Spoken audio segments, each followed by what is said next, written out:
ಒಬ್ಬರು ಶಿಕ್ಷಣ ಸಚಿವರು ಹೇಗಿರಬೇಕು,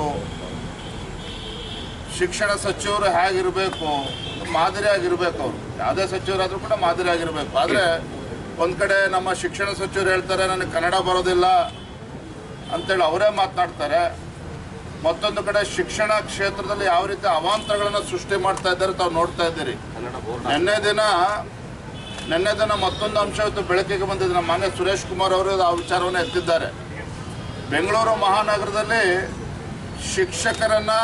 ತಾತ್ಕಾಲಿಕವಾಗಿ ಶಿಕ್ಷಕರನ್ನು ನೇಮಕ ಮಾಡೋದಕ್ಕೆ ಏನು ಪ್ರೈವೇಟ್ ಕಾಂಟ್ರಾಕ್ಟರ್ಸ್, ಲೇಬರ್ ಕಾಂಟ್ರಾಕ್ಟರ್ನ ಏನಿದ್ದಾರೆ ಅವರಿಗೆ ಆ ಒಂದು ಜವಾಬ್ದಾರಿಯನ್ನು ನೀಡಿದ್ದಾರೆ. ಅಂದರೆ ಶಿಕ್ಷಣ ಸಚಿವರು ಎಷ್ಟು ಗಾಂಭೀರ್ಯವಾಗಿ ತಮ್ಮ ಒಂದು ಇಲಾಖೆಯನ್ನು ಪರಿಗಣಿಸಿದ್ದಾರೆ ಅನ್ನೋದನ್ನು ಮೇಲ್ನೋಟಕ್ಕೆ ಕೂಡ ಗೊತ್ತಾಗ್ತದೆ.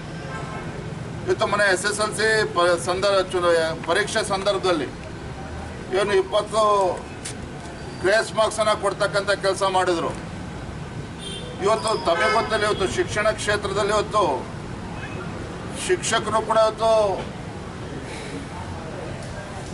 ಸಮಸ್ಯೆಗಳನ್ನು ಎದುರಿಸ್ತಾ ಇದ್ದಾರೆ, ಮಕ್ಕಳು ಕೂಡ ಇವತ್ತು ಸಮಸ್ಯೆಯನ್ನು ಎದುರಿಸ್ತಾ ಇದ್ದಾರೆ. ಮತ್ತೊಂದು ಕಡೆ ಪೋಷಕರು ಕೂಡ ಚಿಂತೆಗೀಡು ಮಾಡಿರ್ತಕ್ಕಂಥದ್ದು. ಇಂಥ ಒಬ್ಬ ಶಿಕ್ಷಣ ಸಚಿವರು ಯಾತಕ್ಕೋಸ್ಕರ ಅವರು ಹಿಡ್ಕೊಂಡಿದ್ದಾರೆ ಸರ್ಕಾರ ಅಂತೇಳಿ ರಾಜ್ಯದ ಜನರು ಪ್ರಶ್ನೆ ಮಾಡ್ತಾ ಇದ್ದಾರೆ. ಹಾಗಾಗಿ ಆ ಸಂದರ್ಭ ದಾವಣಗೆರೆ ಹೋದಾಗ ಕೆಲವು ಶಿಕ್ಷಕರು ಏನು ಕೆಲವು ವಿಚಾರವನ್ನು ಎತ್ತಿದ್ದಾರೆ, ಅದನ್ನು ಅವರಿಗೆ ತಲುಪಿಸ್ತಕ್ಕಂಥ ಪ್ರಯತ್ನ ಮಾಡಿದ್ದೇನೆ.